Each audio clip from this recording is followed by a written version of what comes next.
Okay, guys, you guys are just gonna have to bear with me as I do a bit of a geeky, nerdy rant. Because Apple's WDC, whatever, www.dc, whatever fucking developer conference happened, where they talked about a bunch of new features for their iPhone.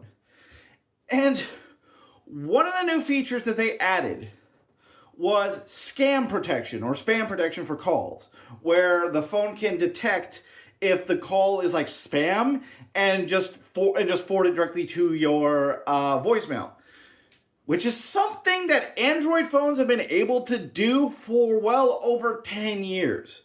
And so this is why I currently have a Google Pixel 9 Pro as my phone and not an iPhone. And I will never switch over to iOS, and I will never join the walled garden of Apple, because of the fact that to get into the walled garden of Apple, I'm going to have to give up 10 to 15 years of software innovation, because that's how long it takes for Apple. Right now, they can't even get AI working on their phones. Something that Google has been able to do. Talking about my Pixel 9 Pro, not only does it have Gemini on the web to talk to, not only does it have Gemini as an app to talk to, but Gemini can directly control my phone, because a part of the chip that runs my phone is Gemini on a chip, is what they call Gemini Nano.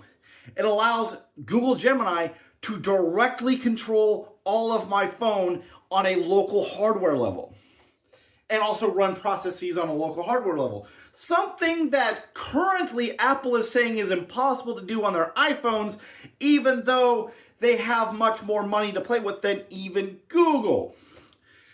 So you're telling us... So again, for Apple fanboys, I just do not understand how you can stand to be in that walled garden where you are 10 to 15 years behind the rest of the goddamn world in terms of software innovation.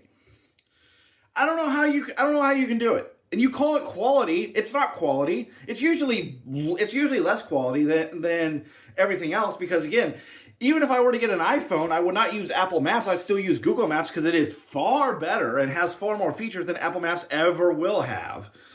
And same thing with YouTube. Apple doesn't have anything on YouTube, so they can't compete with YouTube there. Like, I just don't understand why anyone would get an iPhone over an Android. Just get Android.